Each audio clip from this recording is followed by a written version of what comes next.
ಖರೆ ಯಾರು ಮಾತನಾಡಬೇಕು. ತಪಶ್ಚರ್ಯ ಮಾಡ್ತಾರೆ ನೋಡ್ರಿ, ಎಲ್ಲಿ ಹೋಗಿದ್ದಾರೆ ಅವರು? ಆ ಹಿಮಾಲಯ ಒಳಗೆ ಕುಂತು ತಪಶ್ಚರ್ಯ ಮಾಡ್ತಾ ಇದಾರೆ ಅಂತ ಹೇಳ್ತೇವೆ. ಆ ಶ್ರೀಶೈಲ ಒಳಗೆ ಹೋಗಿ ತಪಶ್ಚರ್ಯ ಮಾಡ್ತಾ ಇದಾರೆ ಅಂತ ಹೇಳ್ತೇವೆ. ಆ ಸಮ್ಮೇದ ಶಿಖರ್ಜಿ ಒಳಗೆ ಹೋಗಿ ತಪಶ್ಚರ್ಯ ಮಾಡ್ತಾ ಇದಾರೆ ಅಂತ ಹೇಳ್ತೇವೆ. ಆ ಮಕ್ಕ ಮದೀನಲ್ಲಿ ಹೋಗಿ ಅವರು ತಪಶ್ಚರ್ಯ ಮಾಡ್ತಾ ಇದಾರೆ ಅಂತ ಹೇಳ್ತೇವೆ. ಮಹಾತ್ಮ ಗಾಂಧಿ ಅವ್ರು ಏನ್ ಹೇಳ್ತಾರೆ ಗೊತ್ತಾ? सांच बराबर तप नहीं, झूठ बराबर पाप. एक ही बात. तपश्चर्या ಅಂದ್ರೆ ಏನೈತಿ? जो व्यक्ति अपने जीवन में सत्य बोलता है वही उसके जीवन की सबसे बड़ी तपश्चर्या है. पाप यानी कि क्या है? पाप ಅಂದ್ರೆ ಏನಪ್ಪ? झूठ बराबर पाप. ಸುಳ್ಳು ಮಾತನಾಡಿದ್ರೆ ಅದಕ್ಕಿಂತ ದೊಡ್ಡ ಪಾಪ ಈ ದುನಿಯಾದಲ್ಲಿ, ಈ ಜಗತ್ತಲ್ಲಿ ಯಾವುದು ಕೂಡ ಇಲ್ಲ. यदि मेरे देश का ही नहीं, दुनिया का प्रत्येक व्यक्ति महात्मा गांधी जी के सत्य का यह विचार आचरण में लाएंगे, हम एक काम कर सकते हैं. क्या काम कर सकते हैं? मेरे भारत की रेल की पटरी जो है, लोहे की पटरी निकालकर वहाँ सोने की पटरी डाल सकते हैं. ಈ ರೈಲ್ವೆ ಟ್ರ್ಯಾಕ್ ಅದಾವ ನೋಡ್ರಿ, ಎಲ್ಲ ಕೆಬ್ಬನ್ ಟ್ರ್ಯಾಕ್ ಅದಾವಲ್ಲ, ನಮ್ಮ ದೇಶದಲ್ಲಿ ಇರತಕ್ಕಂಥ ಎಲ್ಲ ಮುಖಂಡರು, ಎಲ್ಲ ನಾಯಕರು, ಎಲ್ಲ ನಮ್ಮ ದೇಶ ನಡೆಸೋರೇನರಲ್ಲ, ಒಂದೇ ದಿವಸ ಖರೆ ಮಾತನಾಡಿದ್ರ ಈ ಎಲ್ಲ ಕೆಬ್ಬಣ ರೂಳವನ್ನು ತೆಗೆದು ಬಂಗಾರ ರೂಳನ್ನು ಹಾಕಬಹುದು. ಈ ತಾಕತ ಸತ್ಯದಲ್ಲಿದೆ. ಆದ್ರೆ ನಾವು ಮಾಡ್ತೀವೇನು? ಇದೇ ಒಂದು ವಿಚಾರ ಮಾಡೋ ಮಾತು. यहाँ हम आए हैं, सफेद कपड़े पहने हुए हैं, सफेद बगुले की तरह नजर आ रहे हैं, परंतु सफेद कपड़े पर दाग बहुत जल्दी लगते हैं. महात्मा गांधी चाहते हैं सफेद कपड़े जो पहने हैं ना, उसे दाग न लगे, उस पर धब्बा न लगे. यही विचार अपने जीवन भर में आचरण में लाना है. महात्मा गांधी जी का कहना. बसवण्णवर ಕೂಡ ಇದೇ ಹೇಳ್ತಾರೆ. महात्मा गांधी का कहना था, आप दया का पालन करो. हम कहाँ दया का पालन करते हैं? सत्य के लिए मुझे अहिंसा और दया का उपयोग करना है. ಯಾಕಪ್ಪ ಬರೀ ಖರೆ ಮಾತಾಡಬೇಕಂದ್ರೆ ಅಷ್ಟೇ ಅಲ್ಲ, उस सत्य के लिए उसके साथ मुझे अहिंसा और दया दोनों की आवश्यकता है. ಬಸವಣ್ಣವರು ಕೂಡ ಇದೇ ಹೇಳ್ತಾರೆ, ದಯವೇ ಧರ್ಮದ ಮೂಲವಯ್ಯ. जहां दया तह धर्म है, जहां क्रोध तह काल, जहां झूठ तह पाप है, जहां सत्य तह आप. बहुत सुंदर कबीरदास ಹೇಳ್ತಾರೆ. ಧರ್ಮ ಎಲ್ಲಿದಪ್ಪ? ಎಲ್ಲಿ ದಯಾ ಇರುತ್ತೆ ಅಲ್ಲೇ ಧರ್ಮ ಇದೆ. महात्मा गांधी जी का दया का विचार और सत्य का विचार, अहिंसा का विचार, ये क्यों इसकी आवश्यकता? एक बहन को महात्मा गांधी जी ने नदी में स्नान करते हुए देखा था. हम देखते हैं, हम ಎಲ್ಲೇ ಒಂದು ಗುಡಿಸಲು ಹಾಕೊಂಡು ಇರ್ತಾರೆ ನೋಡ್ರಿ, ಪಾಪ ಅವರಿಗೂ ಒಂದು ಟೈಮ್ ಕುಳಸ್, ಒಂದು ಟೈಮ್ ರೊಟ್ಟಿ ಕೂಡ ಅವ್ರಿಗೆ ಸಿಗಂಗಿಲ್ಲ. एक आदमी रोटी बेलता है, एक आदमी रोटी सेंकता है, एक आदमी रोटी बेलता है, एक आदमी रोटी सेंकता है, एक तीसरा आदमी है जो ना रोटी बेलता है न ही रोटी सेंकता है, वो तो बस गरीबों की रोटी से खेलता है. मैंने पूछा बापू तीसरा आदमी कौन है? मेरे देश का संविधान आज तक मौन है. उत्तर सिक्किल रहे ಇಲ್ಲಿ तनको. महात्मा गांधी जी की दया क्या है? जिन्हें खाने के लिए एक वक्त की रोटी तक नहीं मिली है, उनकी रोटी की व्यवस्था करना, इससे बढ़कर और कोई राम राज्य नहीं है. ये महात्मा गांधी जी का विचार. मेरे सामने आप सभी युवक बैठे हुए हैं. ನೀವೆಲ್ಲ ಯುವಕರು ಕುಂತೀರಿ ಇಲ್ಲಿ. ಕರ್ನಾಟಕ ಒಳಗೆ ನೋಡಿದ್ರೆ ಎಲ್ಲ ಫ್ರೀ ಒಳಗಿದೆ. ತಿಂಗಳಿಗೆ 2000 ರೂಪಾಯಿ ಫ್ರೀ, ಹೆಣ್ಮಕ್ಳ ಸಲುವಾಗಿ ಬಸ್ ಫ್ರೀ, ಏನೇನೋ ಫ್ರೀ ಕೊಡ್ತಾ ಇದ್ದಾರೆ. ಲೈಟ್ ಕೂಡ ಫ್ರೀ, ರೇಷನ್ ಫ್ರೀ. ನಿಮಗೆ ನಿಜವಾಗ್ಲೂ ಹೇಳ್ತೀನಿ ನಾನು,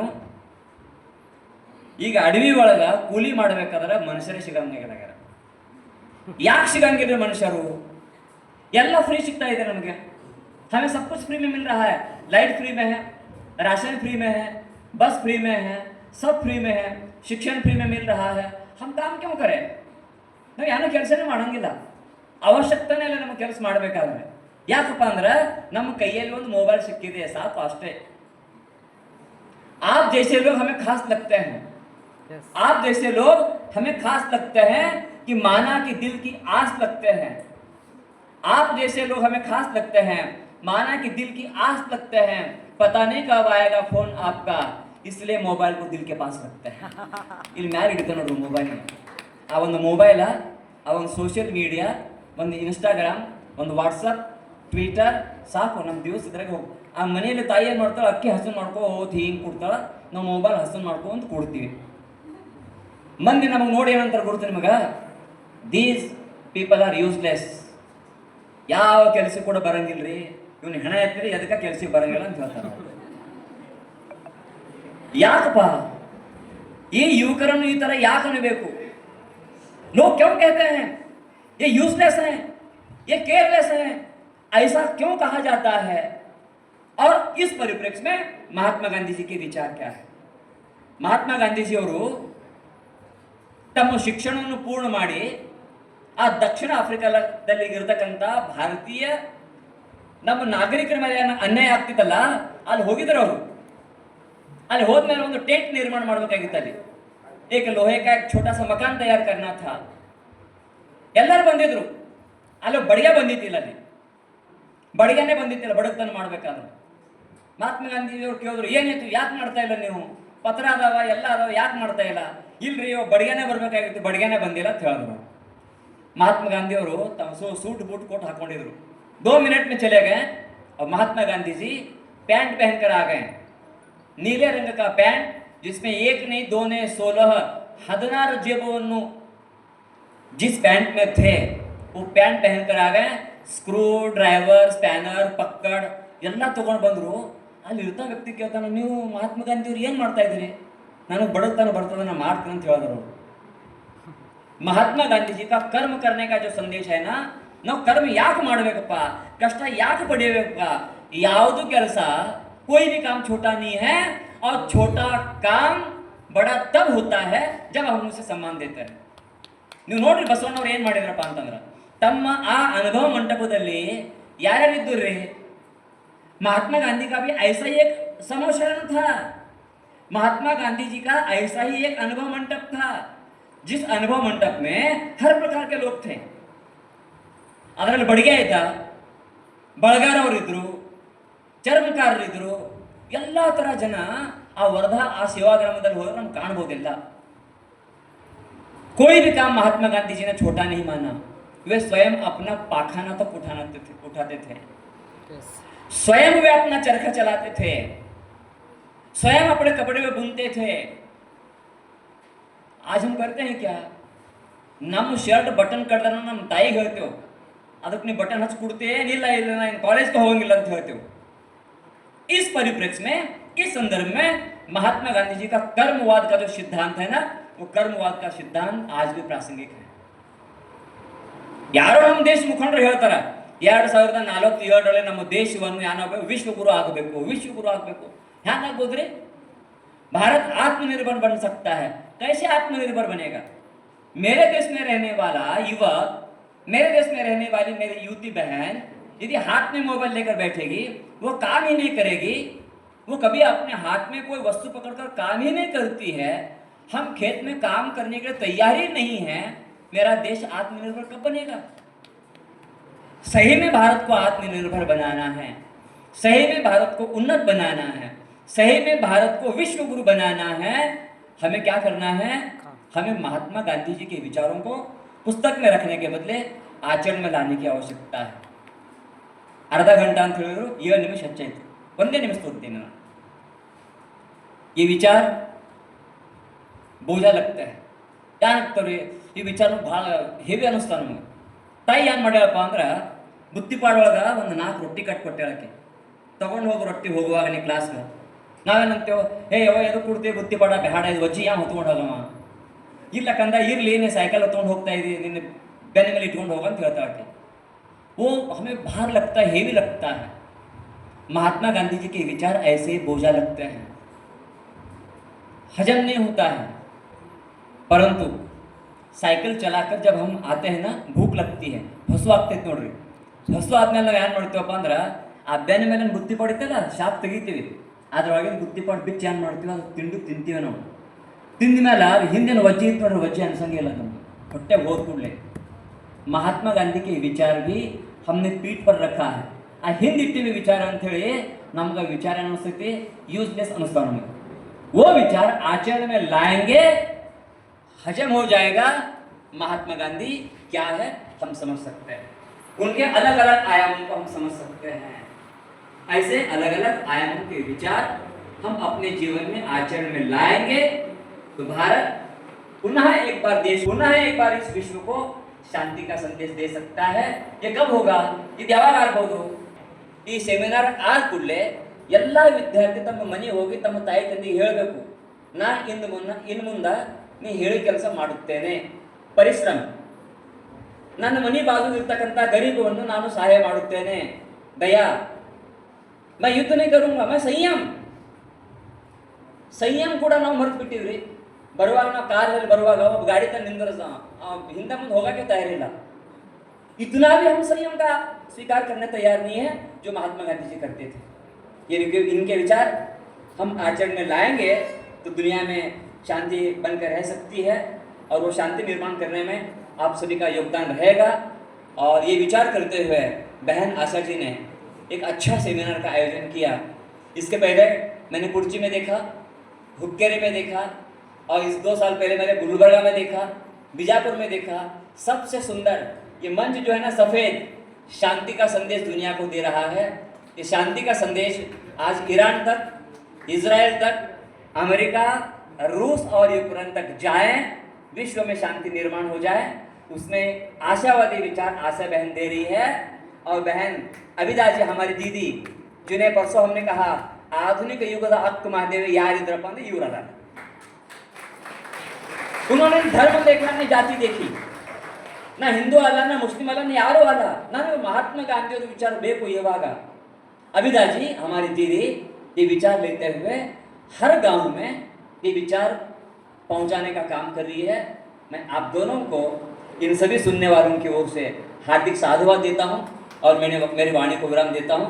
बहुत बहुत धन्यवाद। जय जगत। धन्यवाद। इस सेमिनार का जो देखें, इस मंच पर सफेद कपड़ा है, इतना ही नहीं, यहाँ के जो अध्यापक बैठे हुए हैं ये बरतकंता यल्ला प्रोफेसर हिंसावादी विचार है। हमें युद्ध नहीं, हमें बुद्ध चाहिए। नमगे युद्ध ಬೇಕಾಗಿಲ್ಲ, ನಮಗೆ बुद्ध ಬೇಕು। हमें युद्ध नहीं, हमें शांति चाहिए।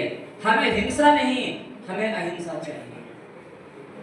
वाह गांधी, वाह गांधी, गोलियों की गर्मी में सुलझ रहा है देश, गोलियों की गर्मी में सुलझ रहा है देश, खूनियों के गर्मी में उलझ रहा है देश, फिर भी मुझे जीतना है वोट चाहिए।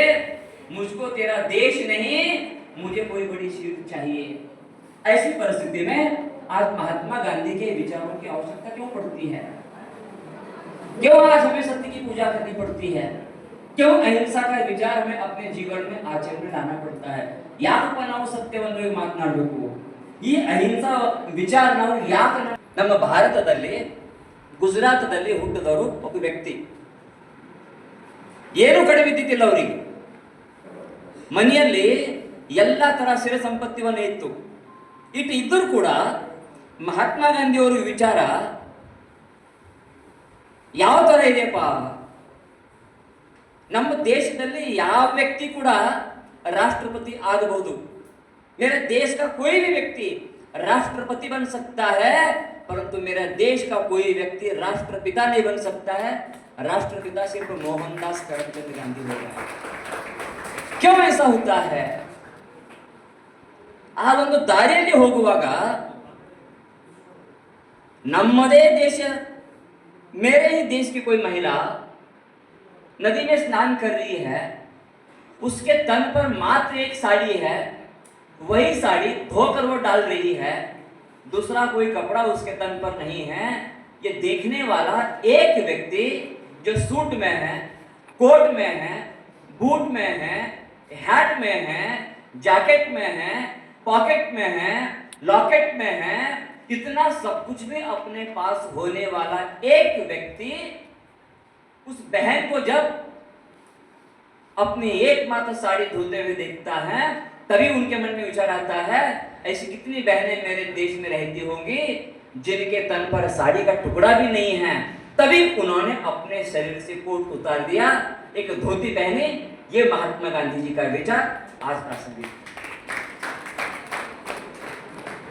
ಭೋಗವಾಗಿ ವಿಚಾರ है मुझे और चाहिए मुझे और चाहिए ಎಷ್ಟು ಕೊಟ್ಟರು ಕೂಡ ಹೊಟ್ಟಿ ತುಂಬಂಗಿಲ್ಲ ಯಾರೋ ಆ ದೇವ್ರ ಬಳಿ ಹೋಗಿದ್ರಂತ ದೇವ್ರೇ ಒಂದೇ ಹೊಟ್ಟಿ ಯಾಕೆ ಕೊಟ್ಟಿರಪ್ಪ ನಾನು ಇನ್ನೊಂದು ಹೊಟ್ಟಿ ಕೊಡು ಅಂತ ಹೋಗಿದ್ರಂತ ಅವ್ರು ಆ ದೇವ್ರು ಏನು ಹೇಳಿದವನಿಗೆ ಮೊದಲು ಹೋಗು ನಿಮ್ದು ಒಂದು ಹೊಟ್ಟಿ ತುಂಬಲಿ ಆಮೇಲೆ ಬಾ ಇನ್ನತ್ತ ನಾವು ಆ ದೇವ್ರಿನ ಬಳಿ ಹೋಗಿಲ್ಲಮ್ಮ ಹೊಟ್ಟಿ ತುಂಬೆಲ್ಲಪ್ಪ ಅಂತ ಹೇಳಿ ಸರ್ हिम्मत कौन कर सकता है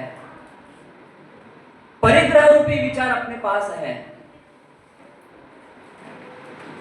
युद्ध का एक कारण नहीं है युद्ध के 3 कारण है महात्मा गांधी क्या विचार करते हैं देखिए ಯಾವುದೇ ದೇಶದಲ್ಲಿ ಯುದ್ಧ ಆಗಬೇಕಾದ್ರೆ 3 ಕಾರಣ ಇದಾವೆ पहला कारण है आग्रह दूसरा कारण संग्रह तीसरा कारण पूर्वग्रह आग्रह क्या मेरे मन में है ये मेरा है ये होना ही चाहिए ಈ ಜಗದ ಮೇಲೆ ನಾನೇ ರಾಜ್ಯ ಮಾಡಬೇಕು ಈ ಶಬ್ದ ಇವಾಗ ನಮ್ಮ ಈ पृथ्वी ಮೇಲೆ विचार ಮಾಡ್ತಕ್ಕಂತ ವ್ಯಕ್ತಿ नोबेल पुरस्कार मुझे मिलना चाहिए और उसके लिए मुझे युद्ध करना है मुझे दुनिया में शांति प्रस्थापित करने की युद्ध करना पड़ता है ये दुराग्रह जो है ना ये युद्ध का जिसमें जीव हानि और वित्त हानि हुई आज यदि एक देश का एक व्यक्ति कहता है मैं ईरान को पाषाण युग में ले जाऊंगा ये उनका आग्रह है यही आग्रह जो है युद्ध का कारण है और ऐसे इस परिप्रेक्ष्य में ಈ ಸಂದರ್ಭದಲ್ಲಿ ಮಹಾತ್ಮ ಗಾಂಧಿ ಅವರ ವಿಚಾರ ಯಾವ ತರ ಪ್ರಾಸಂಗಿಕ ಇದೆಪ್ಪ ಮಾಸೂಮ್ ಬಚ್ಚೆ ಸಣ್ಣ ಮಕ್ಕಳು ಪಾಪ ಅವರು ತಮ್ಮ ಸಾರಿ ಹೋಗ್ತಾ ಇದ್ರು ತಮ್ಮ ಕ್ಲಾಸ್ ಅಲ್ಲಿ ಹೋಗಿ ಕುಂತಿದ್ರು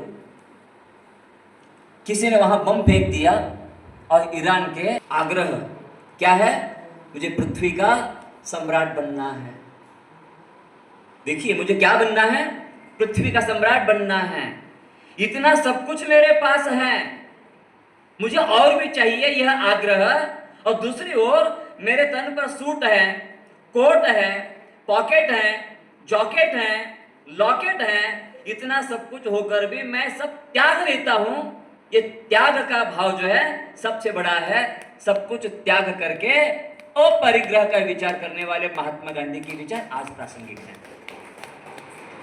दूसरा विचार क्या है युद्ध का संग्रह ನಾವು ಏನ್ ಮಾಡ್ತಾ ಇದೀವಪ್ಪ ಅಂದ್ರೆ ಮನೆಯಲ್ಲಿ ಗೋಳನೆ ಮಾಡ್ತಾ ಇದ್ದೇವೆ ನಾವು मुझे और चाहिए और चाहिए और चाहिए ये जो संग्रह महात्मा गांधी जी ने बहुत सुंदर लिखा है आग्रह संग्रह पूर्वग्रह इस बात को लेकर मैंने एक सुंदर उनका चिंतन के रूप में मैंने एक पुस्तक पढ़ी है बहुत सुंदर लिखते हैं गांधी जी ने जो कहा वो बात मैं आपके सामने रखता हूं हम किसी नौका में बैठे हैं आ यावो जहाजदಲ್ಲ ಕುಂತೀವಿ ಅದಕ್ಕೆ ಏನೈತಪ್ಪ ಅಂದ್ರೆ ಸಣ್ಣ ತೂತು ಬಿತ್ತ ಅದಕ್ಕೊಂದು ನೀರು ಒಳಗೆಲ್ಲ ತುಂಬ ಹೋಗ್ತಾ ಇದೆ एक जहाज में एक छोटा सा छेद बन गया जहाज पूरा पानी से भर जाता है ಏನಾಗ್ಬೋದಪ್ಪ ಅದು ಮುಳುಗಬಹುದಲ್ಲ ಇದೇ तरह ನಮ್ಮ ಮನೆಯಲ್ಲಿ ಕೂಡ अपने घर में भी आज इतना पानी भर गया है इतना पानी भर गया है कि घर डूबने जा रहा है और ऐसे अवस्था में महात्मा गांधी जी का कहना है आप संग्रह मत करो जितना हो सके उतना त्याग करो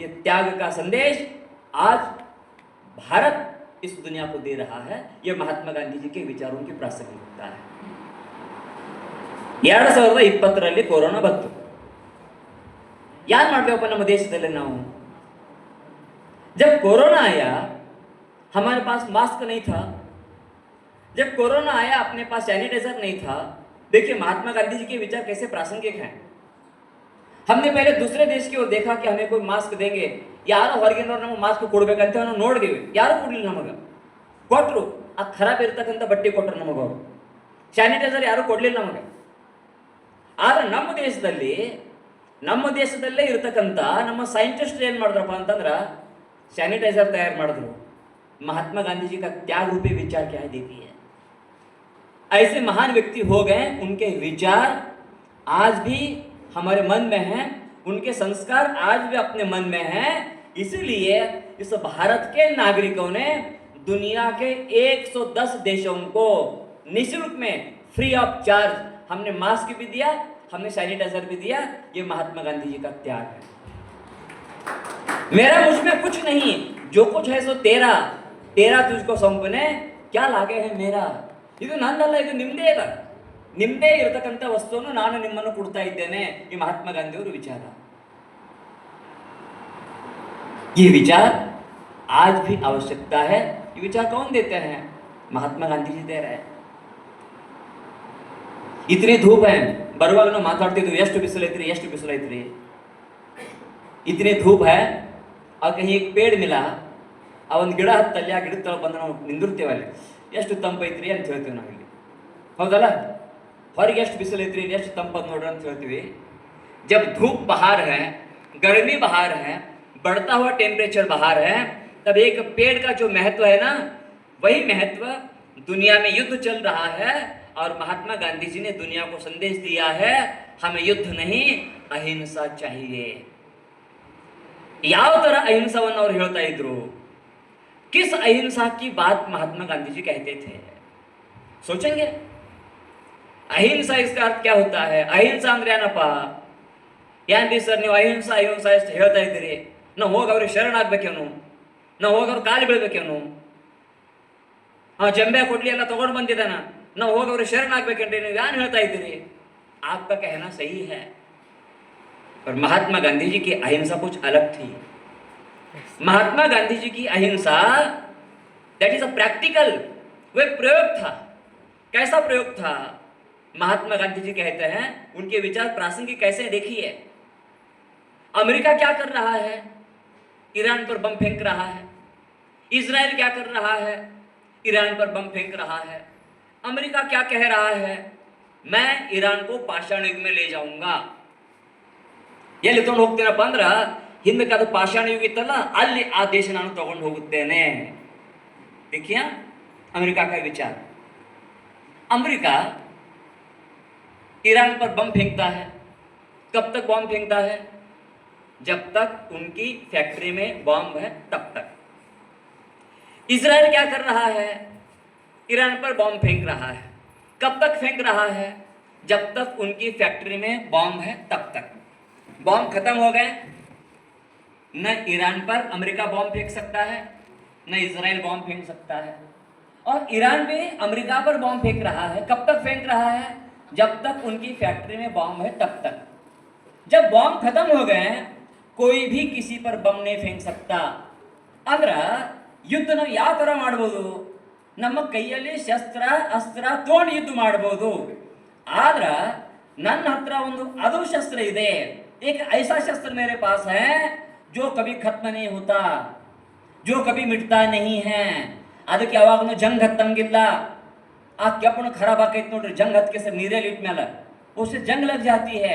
ऐसा कभी जंग न लगने वाला एक सबसे बड़ा शस्त्र मेरे पास है, वह है अहिंसा रूपी शस्त्र.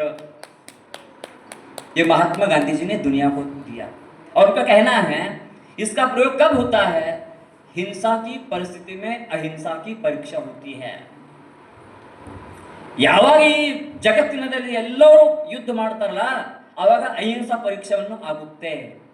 आज भारत दुनिया से कह रहा है हमें युद्ध नहीं. ये भारत कह रहा है, कि कौन कह रहे हैं? या महात्मा गौतम बुद्ध कह रहे हैं, या महात्मा गांधी कह रहे हैं, यहाँ के बसवेश्वर कह रहे हैं. क्या कह रहे हैं? महात्मा गांधी जी का विचार आ जाता है, सर्वोदय विचार.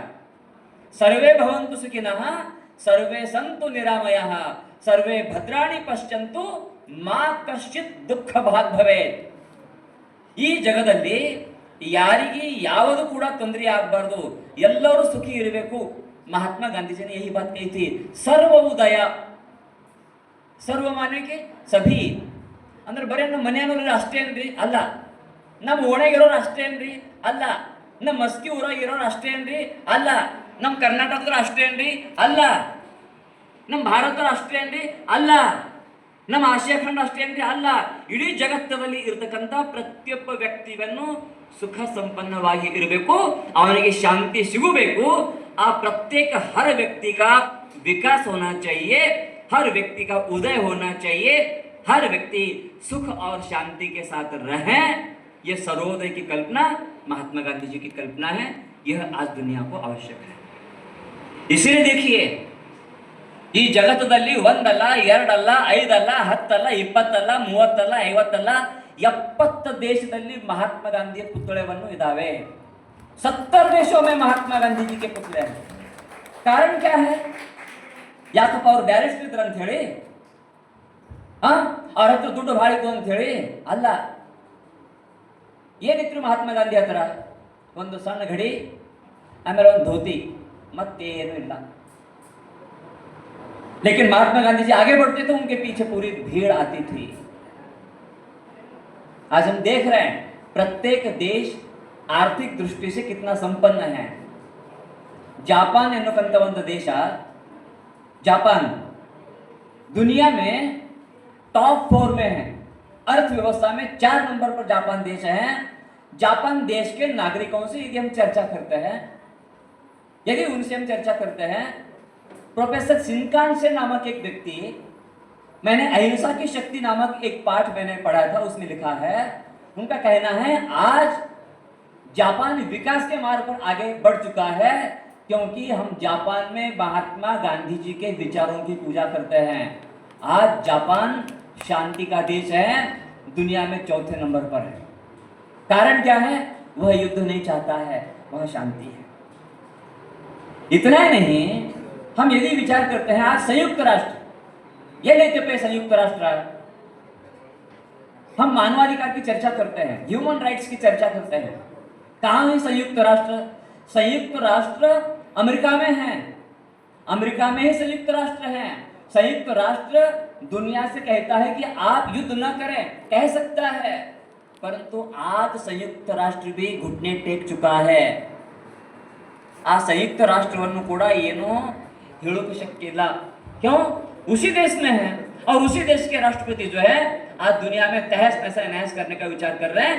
तब उस अमेरिका के महात्मा गांधी जागृत हो जाते हैं। तब उस देश में रहने वाले सामान्य नागरिक अपने हाथ में ध्वज लेकर कहते हैं हमें युद्ध नहीं, हमें महात्मा गांधी जी के विचार चाहिए। ये सोचने की बात है। महात्मा गांधी जी की अहिंसा की कल्पना क्या थी? छोटा सा उदाहरण देता हूं। ಯಾವ ತರ ಸರ್ ನೀವು ಹೇಳ್ತೀರಿ, ಎಲ್ಲರೂ ಬಾಂಬ್ ತಗೊಂಡು ಹೋಗ್ತಾರಿ, ಮಾರಾಯ ನೀವು ಯಾರು ಹೇಳ್ಕೊತೀರಿ ನಮ್ಮ ಮುಂದೆ ಬಂದ್ ಕೆಸರ ನೀವು ಅನ್ಬೋದು। महात्मा गांधी जी अहिंसा अपने मन का एक शस्त्र कैसा मान, ना हुड़गुर कहते हैं कब्बण तार होता है, कब्बण तंती होना, लोहे का तार होता है, उसे पिघलना है। आ कब्बण तंती ಕರಗಬೇಕಂತ ನಾವು ಏನು ಮಾಡ್ತೀವಿ? ಹಿಡಿತೀವಿ, ಹೌದಲ್ಲ? ಅದಕ್ಕೆ ಎಷ್ಟು ಟೆಂಪರೇಚರ್ ಬೇಕು ಅಷ್ಟು ಟೆಂಪರೇಚರ್ ಕೊಟ್ಟರೆ ಏನಾಗುತ್ತೆ? ಆ ಕಬ್ಬಿಣ ತಂತಿ ಕರಗಿ ಹೋಗುತ್ತೆ। ಅದು आ कब्बण तंती वो बहुत पतला है। हमने क्या किया? वो लोहे का तार पिघलने के लिए उसे टेम्परेचर दिया। लोहे का तार दैट इज हिंसा, ಅದು ಹಿಂಸೆ ಇದೆ ಕಬ್ಬಿಣ ತಾರವನ್ನು, ಅದಕ್ಕೇನು ಟೆಂಪರೇಚರ್ ಕೊಡ್ತೀವಲ್ಲ वह अहिंसा है, वो अपने मन की अहिंसा है। अब हो गया लोहे के तार के बदले, ಇದು ನಾನು ಹೇಳ್ತಾ ಇಲ್ಲ, ಮಹಾತ್ಮ ಗಾಂಧಿ ಅವರ ವಾಕ್ಯ ಇದು, लोहे के तार के बदले हमने क्या किया? लोहे का बार लिया।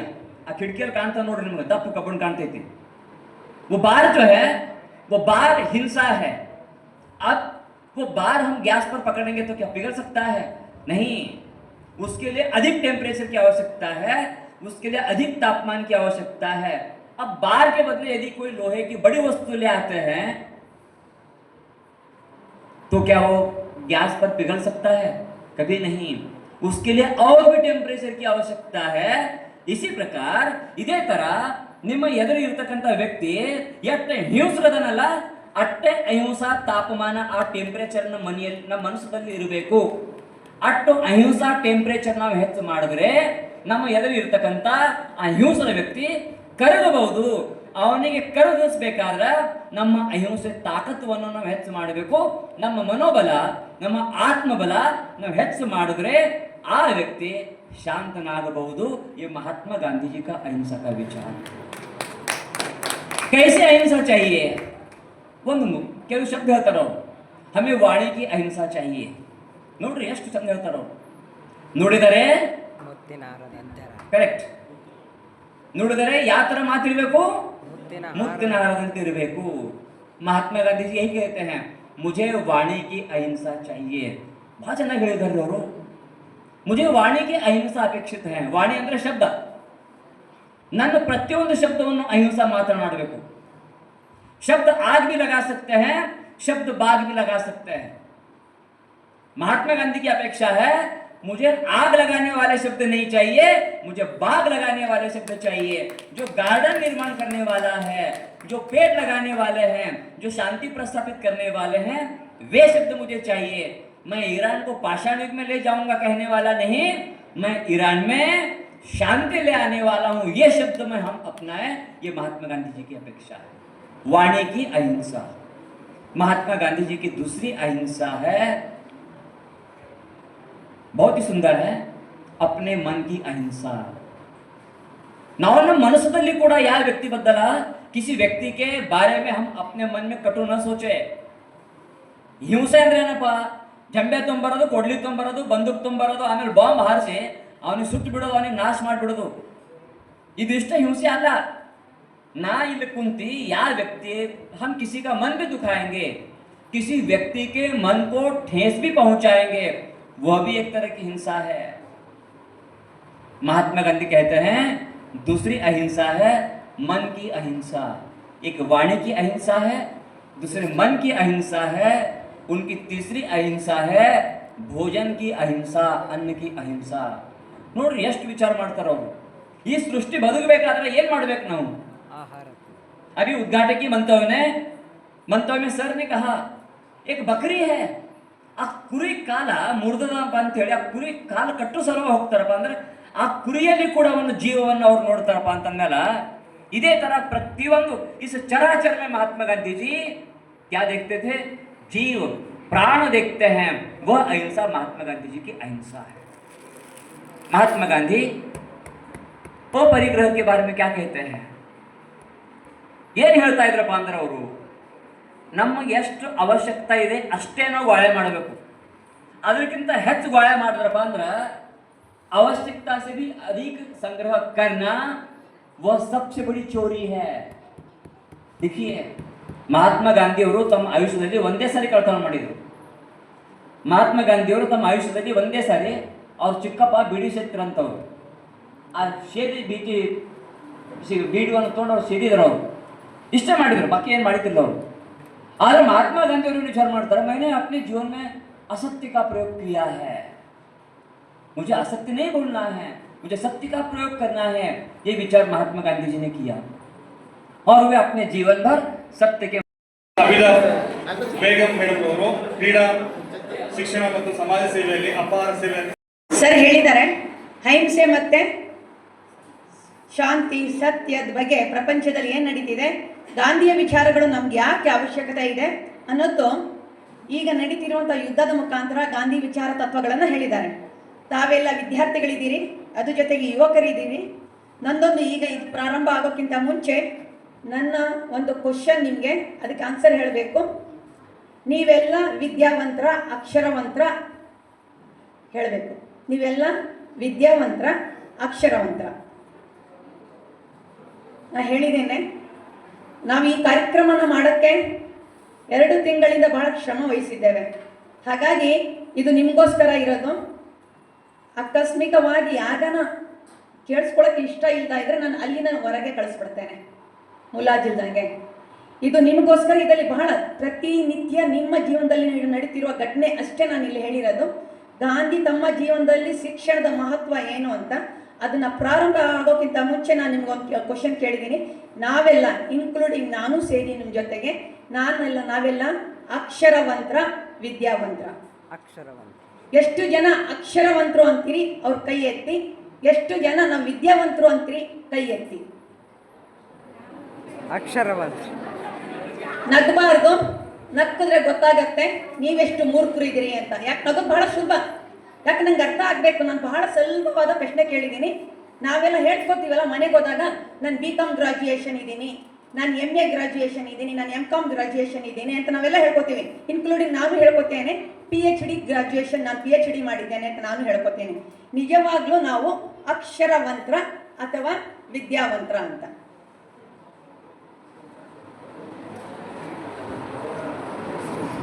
ಹೇಳ್ಬೇಕು ನನಗೆ, ಅಲ್ಲಿ ಮಾತನಾಡಬಾರ್ದು। ತಪ್ಪಾದ್ರೂ ಸಹ first of all I am great, ಈ ಹುಡುಗನಿಗೆ ತಪ್ಪಾದ್ರೂ ಸರಿ ಆದ್ರೂ ಅವ್ನು ಧೈರ್ಯವಾಗಿ ಹೇಳೋವಂಥವ್ರು ಆಗ್ತಾರಲ್ಲ, ಅದು ನಂಗೆ ಬೇಕು, ಗಿವ್ ದ ಕ್ಲಾಪ್।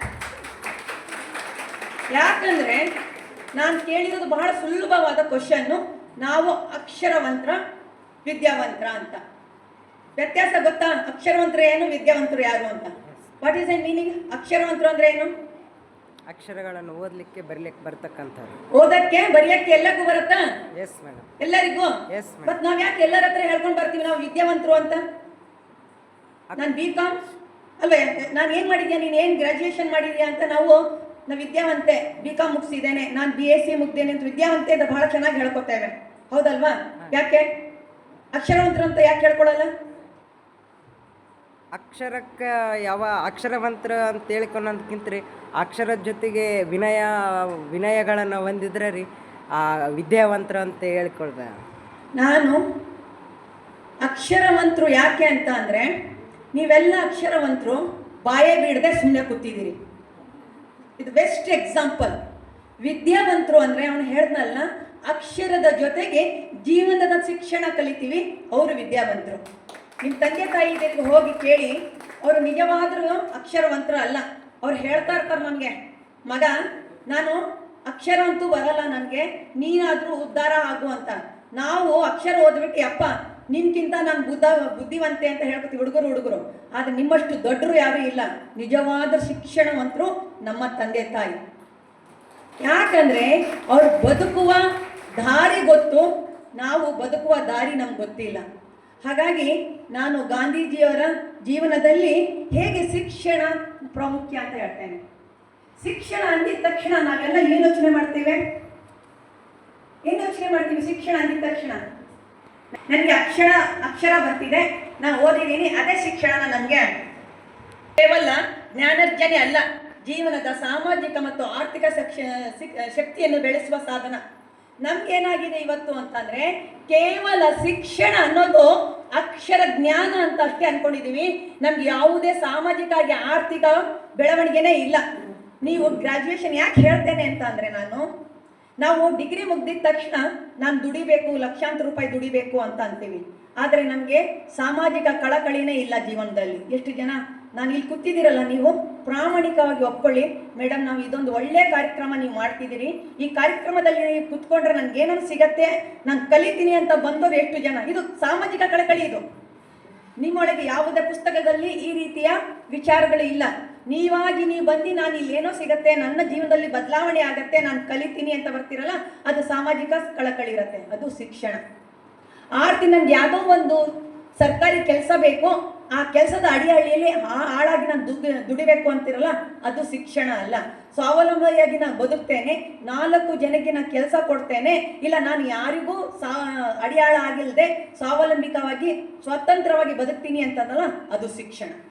ಹಾಗಾಗಿ ಶಿಕ್ಷಣ ಕೇವಲ ಅಕ್ಷರದ ಜ್ಞಾನಾರ್ಜನೆ ಅಲ್ಲ ಅಂತಾರೆ. ಅದಕ್ಕೆ ಗಾಂಧೀಜಿ ಜೀವನದಲ್ಲಿ ಬೇರೆ ಕೇವಲ ಪುಸ್ತಕ ನೋಡಿ, ನಮ್ಮ ಶಿಕ್ಷಣ ಪ್ರಾರಂಭ ಆಗೋದು ನಮ್ಮ ಮನೆಯಿಂದ. ವಿಚಾರಗಳನ್ನ ಮಕ್ಕಳಿಗೆ ಹೇಳಬೇಕು ಅನ್ನೋದಿಲ್ಲ.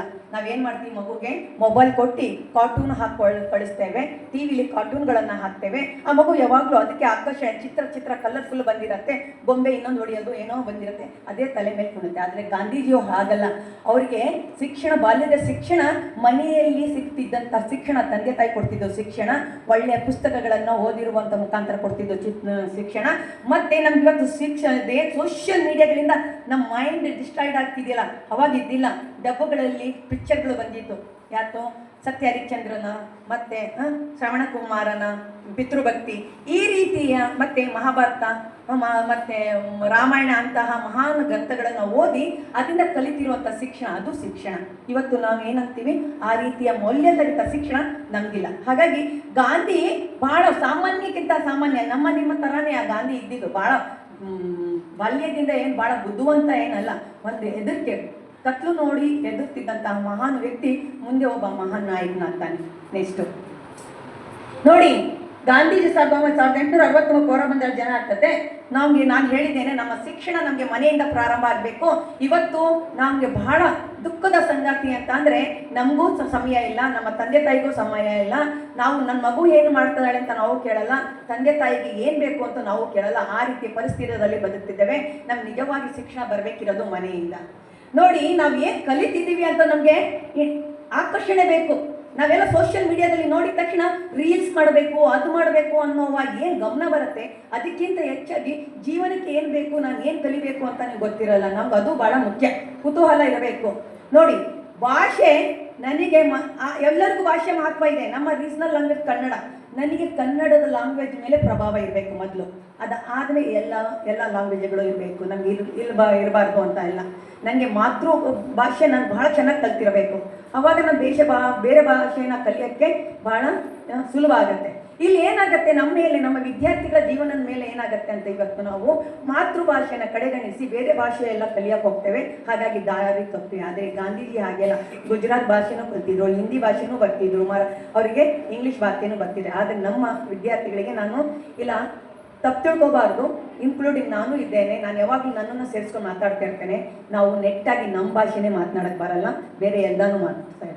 ಆಮೇಲೆ ಏನು ಹೇಳ್ತೀವಿ, ಯಾವಾಗ ನಮ್ಮ ಭಾಷೆಯನ್ನು ಗೌರವಿಸಲ್ಲ ನಾವು, ಇನ್ನೊಬ್ಬರು ಭಾಷೆಯನ್ನು ಗೌರವಿಸೋಕ್ಕೆ ಆಗಲ್ಲ. ಆದರೆ ಗಾಂಧಿಗೆ ಆ ಪ್ರಭಾವ ಚಿಕ್ಕನಿಂದನೇ ಇತ್ತು.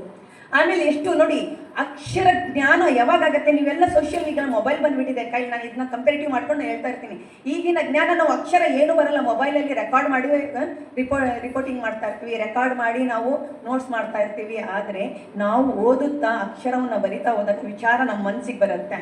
ಅದನ್ನು ನಾವು ಮಾಡ್ತಾನೆ ಇಲ್ಲ. ವಿದ್ಯಾರ್ಥಿಗಳನ್ನ ಓದಿ ನಾನು ನೋಟ್ಸ್ ಮಾಡ್ತೀನಿ ಅಂದವರು, ಎಷ್ಟು ಸ್ವತಂತ್ರವಾಗಿ ನಾನು ಕಲಿತೀನಿ ಅನ್ನೋರು ವಿದ್ಯಾರ್ಥಿಗಳು ನೀವು ಎಷ್ಟು ಜನ ಇದ್ದೀರಿ ಕೈ ಎತ್ತಿ. ನಾನು ಸ್ವತಂತ್ರವಾಗಿ ಕಲಿತೀನಿ ಮೇಡಮ್, ನಾನು ಭಾಳ ಈ ಪುಸ್ತಕಗಳನ್ನು ಓದಕ್ಕೆ ನನಗೆ ಇಷ್ಟ ಇದೆ ಅಂತ. ಯಾರು ಸ್ವತಂತ್ರವಾಗಿ ಕಲಿತೀರೋ ಅವ್ರಿಗೆ ಯಾವ ಗುರು ಬೇಡ, ಆದರೆ ಗುರುವಿನ ಮಾರ್ಗದರ್ಶನ ಅಷ್ಟೇ ಬೇಕು. ಅವರು ಟೀಚರನ್ನ ಬ್ಲೇಮ್ ಮಾಡಲ್ಲ. ನಾವು ಈಗಿನ ವಿದ್ಯಾರ್ಥಿಗಳು ಏನು ಮಾಡ್ತಿದ್ವಿ ಅಂದರೆ, ನನಗೆ ನಮ್ಮ ಸರ್ ನೀನು ನೋಟ್ಸ್ ಕೊಟ್ಟಿಲ್ಲ, ನಾನು ಎಕ್ಸಾಮ್ಗೆ ಇದೇ ಕ್ವಶನ್ ಬಂದಿತ್ತು, ನಾವೆಲ್ಲ ಏನು ಮಾಡ್ಬಿಡ್ತೀವಿ ನಿಮಗೆ ಅಂತ ಅಂದರೆ, ಇದೇ ಕ್ವಶನ್ ಬರುತ್ತೆ, ಇದನ್ನೇ ಓದ್ಕೊಬಿಡಿ, ಇಷ್ಟೇ ನೋಟ್ಸು ಇದನ್ನೇ ಮಾಡಿ ಅಂತೀವಿ. ಆದರೆ ನಾವು ನಿಮಗೆ ಹೇಳೋದೇ ಇಲ್ಲ, ಸ್ವತಂತ್ರವಾಗಿ ನೀವು ಓದಿ, ನೀವು ನೋಟ್ಸ್ ಮಾಡಿ ತಗೋಬನ್ನಿ, ತಪ್ಪಾದರೆ ನಾವು ಹೇಳ್ತೇವೆ ಅಂತ ಹೇಳೋದೇ ಇಲ್ಲ. ನಮ್ಮ ಗುರುಗಳೆಲ್ಲ ನಮ್ಗೆ ಏನಂತೀವಿ, ನೀನು ಓದಿ ನೋಟ್ಸ್ ಮಾಡ್ಕೋಬಾ, ಅದಲ್ಲೇ ನಾನು ತಪ್ಪಾದ ನಾನು ಹೇಳ್ತೀನಿ ಅಂತಿದ್ವಿ. ಇವತ್ತಿಲ್ಲ. ಇದು ನಿಜವಾದ ಶಿಕ್ಷಣ ಆಗಬೇಕು, ನಮ್ಮಲ್ಲಿ ಆಗಲ್ಲ. ಯಾಕಂದ್ರೆ ಇವೆಲ್ಲ ಆರಂಭಿಕ ಶಿಕ್ಷಣದಲ್ಲಿ ಇದ್ದರೆ ತಾನೇ ನಮ್ಮಲ್ಲಿ ಬದಲಾವಣೆ ಆಗಕ್ಕೆ ಸಾಧ್ಯ, ಇಲ್ಲ ಅಂದರೆ ಆಗಕ್ಕೆ ಸಾಧ್ಯ ಇಲ್ಲ. ನೆಕ್ಸ್ಟ್ ನೋಡಿ, ಪ್ರೌಢಶಾಲೆ ಇದೆಲ್ಲ ಇರ್ಬಿಟ್ಟು ನೋಡಿ, ನಾವು ಯಾವಾಗಲೂ ಅಷ್ಟೇ ಹೈಸ್ಕೂಲಿನಲ್ಲಿ ಇದ್ದಾಗ ಸ್ವಲ್ಪ ನಮ್ಗೆ ಅವ್ರು ಟೀಕ್ಲೆ ಮಾಡ್ತಾರೆ. ಈ ಗಾಂಧಿಗೂ ಇತ್ತು, ಅವ್ರಿಗೆ ಒಂಥರ ಶೈನಿಂಗ್, ನಾಚಿಕೆ ಪಡುವಂಥ ಸ್ವಭಾವ. ಅವನು ಅಷ್ಟೇ ಸುಂದರವಾಗಿದ್ದಿಲ್ಲ, ಅವ್ರ ಅಕ್ಷರವನ್ನು ಸುಂದರವಾಗಿದ್ದಿಲ್ಲ, ರ್ಯಾಂಕ್ ಹೋಲ್ಡರು ಅಲ್ಲ ಅವರು.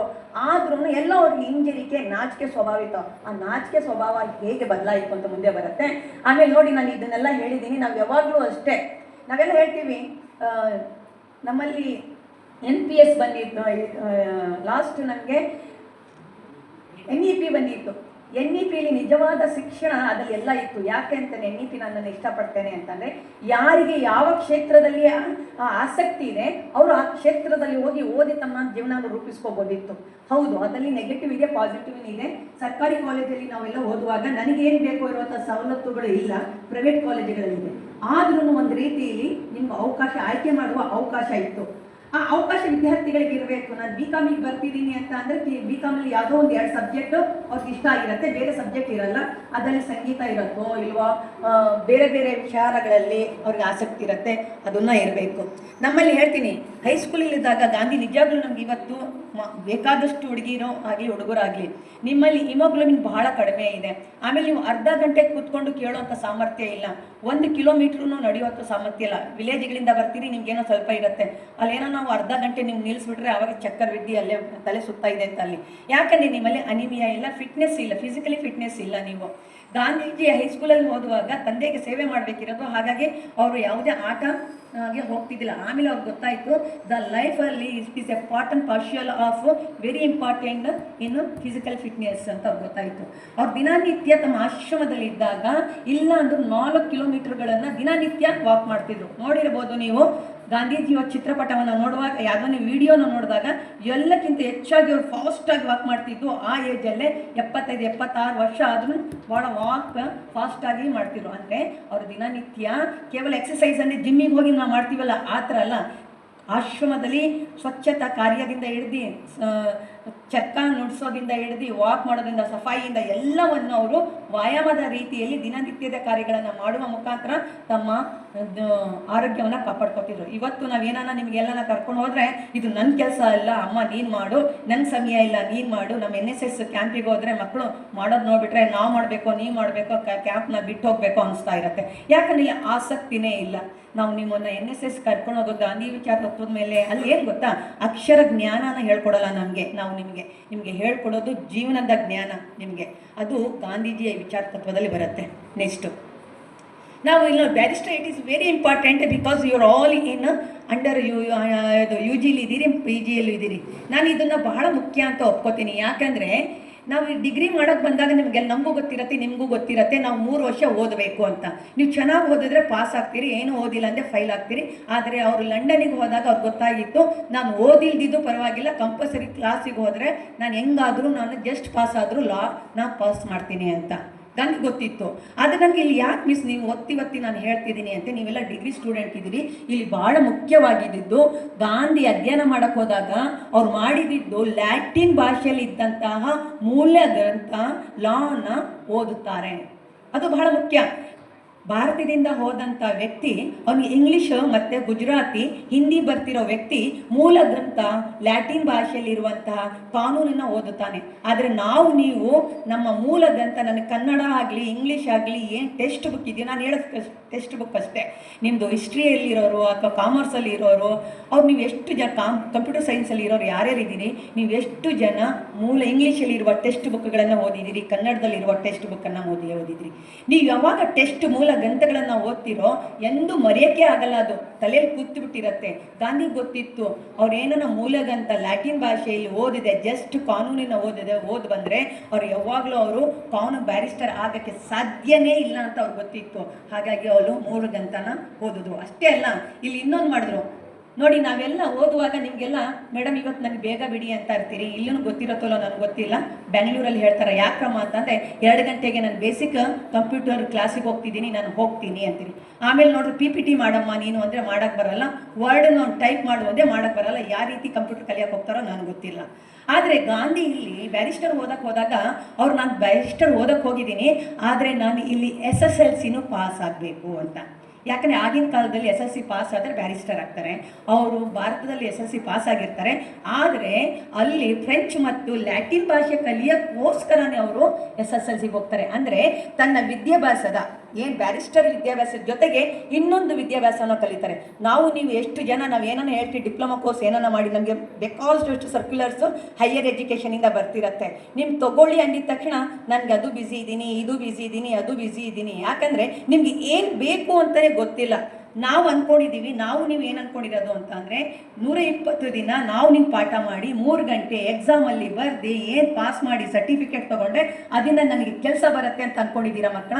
ಈ ಕಾನ್ಸೆಪ್ಟ್ ಹೋಯಿತು ನಿಮಗೆ ಕೇವಲ ಸರ್ಟಿಫಿಕೇಟ್ ತೊಗೊಂಡು ಹೋಗಿದ ತಕ್ಷಣ ನಿಮ್ಮ ಕೆಲಸ ಖಂಡಿತನೂ ಬರಲ್ಲ. ನಾನು ಹೇಳ್ತೀನಿ ನಿಮ್ಮಲ್ಲಿ, ಯಾಕೆಂದರೆ ನೀವು not having any communication skills ನಿಮ್ಗೆ ಇಲ್ಲೇ ಇಲ್ಲ, ಮಾತನಾಡುವ ಧೈರ್ಯ ಇಲ್ಲ, ನೀವು ಕೇಳುವಂತ. ಅವಾಗಲೇ ಬೆಳಗ್ಗೆ ಹೇಳ್ತಾ ಇದ್ರು, ಗಾಂಧಿಯ ವಿಚಾರವನ್ನು ಕೇಳುವ ಜೊತೆಗೆ ಗಾಂಧಿಯನ್ನು ಪ್ರಶ್ನಿಸುವಂತರಾಗಬೇಕು. ನೀವು ಹೇಳ್ತಿರೋ ಮೇಡಮು ಮೀಸ್ ಗಾಂಧಿಯನ್ನು ಪ್ರಶ್ನಿಸೋದು ಹೇಗೆ? ಭಗತ್ ಸಿಂಗನ್ನು ತಂದು ಪ್ರಶ್ನಿಸೋದು ಅಲ್ಲ, ಅಂಬೇಡ್ಕರನ್ನು ತಂದು ಪ್ರಶ್ನಿಸೋದಲ್ಲ, ಸುಭಾಷ್ ಚಂದ್ರ ಅವರನ್ನು ಪ್ರಶ್ನಿಸೋದಲ್ಲ. ಯಾಕಂದರೆ ಗಾಂಧಿಯನ್ನು ಪ್ರಶ್ನಿಸಬೇಕಂತಂದರೆ ನೀವು ಅವ್ರ ಬಗ್ಗೆ ಅಧ್ಯಯನಶೀಲರಾಗಿರಬೇಕು. ಆವಾಗ ನಿಮಗೆ ಗಾಂಧಿ ಏನು, ಭಗತ್ ಸಿಂಗ್ ಏನು ಅಂತ ಗೊತ್ತಾಗತ್ತೆ. ನಿಮಗೆ ಭಗತ್ ಸಿಂಗೂ ಗೊತ್ತಿಲ್ಲ, ಗಾಂಧಿನೂ ಗೊತ್ತಿಲ್ಲ, ಸುಭಾಷ್ ಚಂದ್ರ ಬೋಸು ಗೊತ್ತಿಲ್ಲ, ಸುಮ್ಮನೆ ನೀವು ನಾನು ಅವರ ಶಿಷ್ಯ, ಅವರೇ ನಮಗೆ ಮಾಡೆಲ್ ಅಂತೀರಿ. ಖಂಡಿತ ಅಲ್ಲ. ಯಾಕಂದರೆ ನಿಮ್ಮಲ್ಲಿ ಕೇಳುವಂತಿರಲ್ಲ, ಯಾರೋ ಒಂದು ಸೋಷಿಯಲ್ ಮೀಡಿಯಾದಲ್ಲಿ ಬಂದಿರೋದನ್ನ ಫಾರ್ವರ್ಡ್ ಮಾಡ್ತೀರಿ. ನೀವು ಮಾಡ್ತಿರೋ ಬಿಗ್ ಮಿಸ್ಟೇಕು ಅಂತಂದರೆ ನಿಮ್ಮಿಂದನೇ ದೇಶ ಹಾಳಾಗ್ತಿರೋದು ಅಂತೀನಿ. ಯಾಕಂದರೆ ನಿಮ್ಗೆ ಬರ್ತಿರೋದು ಆ ಸೋಷಿಯಲ್ ಮೀಡಿಯಾದಲ್ಲಿ ಬರ್ತಿರೋದನ್ನ ಸರಿನೋ ತಪ್ಪೋ ಅಂತ ದೀರ್ಘವಾದ ಅಧ್ಯಯನ ಮಾಡದೆ ಅದನ್ನ ಫಾರ್ವರ್ಡ್ ಮಾಡ್ತೀರ, ಭಾಳ ಚೆನ್ನಾಗಿದೆ ಅಂತ. ಆದರೆ ಅದರಲ್ಲಿ ಹೋಗುವ ದೊನ್ನು ನಿಮ್ಗೆ ಗೊತ್ತಿಲ್ಲ, ಅದರಲ್ಲಿ ಎಷ್ಟು ಪ್ರಭಾವ ಬೀಳುತ್ತೆ, ಒಳ್ಳೇದಾಗತ್ತೋ ಕೆಟ್ಟದಾಗತ್ತೋ ನನಗೆ ಗೊತ್ತಿಲ್ಲ. ಅದನ್ನು ನೀವು ಅದನ್ನು ಮಾಡಿದ್ರು ನೋಡಿ. ಯಾವಾಗಲೂ ಅಷ್ಟೇ, ನಾವೆಲ್ಲ ಹಳ್ಳಿಯಿಂದ ಬಂದಿರ್ತೀವಿ, ನೀವೆಲ್ಲ ಒಂದು 10 ಕಿಲೋಮೀಟರ್ 20 ಕಿಲೋಮೀಟರ್, ಇನ್ನು ಕೆಲವರು ಹಾಸ್ಟೆಲ್ಗಳಿರ್ತೀರಿ. ನಾವೆಲ್ಲ ಭಾಳ ಚೆನ್ನಾಗಿರ್ತೇವೆ. ವಿದ್ಯಾರ್ಥಿ ಜೀವನದಲ್ಲಿ ಅಪ್ಪ ಅಮ್ಮ ನನ್ನ ಮಗ ಡಿಗ್ರಿ ಓದ್ತಾ ಇದ್ದಾನೆ, ನನ್ನ ಮಗಳು ಅಂತ ಬೈಕು ಕೊಡಿಸ್ತಾರೆ, ಆ್ಯಂಡ್ರಾಯ್ಡ್ ಮೊಬೈಲು ಕೊಡಿಸ್ತಾರೆ. ಇದು ನಿಮ್ಮ ದುಡ್ಡ ಅಂತ ಕಷ್ಟಪಟ್ಟು ಬಿಸಿಲಲ್ಲಿ ಕೂಲಿನ ಮಾಡ್ತಾರೋ, ವ್ಯವಸಾಯ ಮಾಡ್ತಾರೋ, ಮಳೆ ಬಂದಿಲ್ವನೋ ಎಂಜಾಯ್ ಮಾಡಿಬಿಡ್ತೀರಿ. ಆ ಎಂಜಾಯ್ ಮಾಡಿದ ಮೇಲೆ ಅಕಸ್ಮಾತ್ 2 ಸಬ್ಜೆಕ್ಟ್ ಉಳ್ಕೊಂತು ಅಥವಾ ಡಿಗ್ರಿನೇ ಮುಗಿಸಿಲ್ದಂಗೆ ಡ್ರಾಪ್ ಔಟ್ ಹೋದ್ರಿ, ಎಂದಾದ್ರೂ ಯೋಚನೆ ಮಾಡಿದ್ದೀರಾ ನೀವು?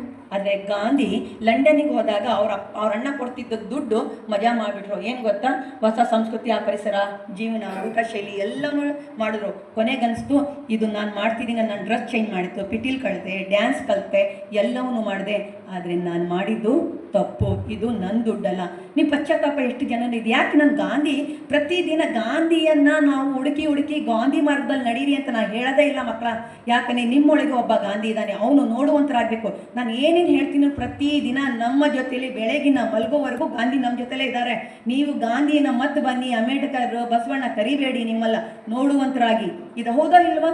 ಗಾಂಧಿ ತಾನು ಮಾಡಿದ ತಪ್ಪನ್ನು ಅರಿವಾಗತ್ತೆ ಅವರು. ಹಾಗಾಗಿ ಅವರು ಆ ಎಲ್ಲವನ್ನ ತ್ಯಾಗ ಮಾಡ್ತಾರೆ. ಅವರು ನಾನು ಇದು ಮಾಡ್ತಿರೋದು ತಪ್ಪು ಅಂತ ಅವ್ರು ಬರ್ಕೋತಾರೆ ತಮ್ಮ ಆತ್ಮಕಥೆ. ನಾವು ಈ 100ರ ಸಂಭ್ರಮದಲ್ಲಿ ಇದ್ದೀವಿ, ಅವ್ರ ಆತ್ಮಕಥೆಯಲ್ಲಿ ಬರ್ಕೋತಾರೆ. ನಾವು ಎಷ್ಟು ಜನ ನನ್ನ ಫ್ರೆಂಡಿಗೂ ಹೇಳಲ್ಲ ತಪ್ಪು, ನಾನು ಇವತ್ತು ಇದು ಮಾಡಿದೆ ಅದು ಮಾಡಿದೆ ಅಂತ ಎಷ್ಟು ಜನ ಪ್ರಾಮಾಣಿಕರಾಗಿ ನಾವು ಮಾಡಿದ ತಪ್ಪುಗಳನ್ನು ಹೇಳ್ತೇವೆ? ಹೇಳೋದೇ ಇಲ್ಲ. ಆದರೆ ಗಾಂಧಿಗೆ ಅರಿವಾಗತ್ತೆ, ಅದನ್ನು ಪ್ರಾಮಾಣಿಕವಾಗಿ ಅವರು ನಿರಾಕರಣೆ ಮಾಡ್ತಾರೆ, ಎಲ್ಲವನ್ನು ಬಿಡ್ತಾರೆ, ಸರಳ ಜೀವನನ ಅಕ್ಸೆಪ್ಟ್ ಮಾಡ್ತಾರೆ.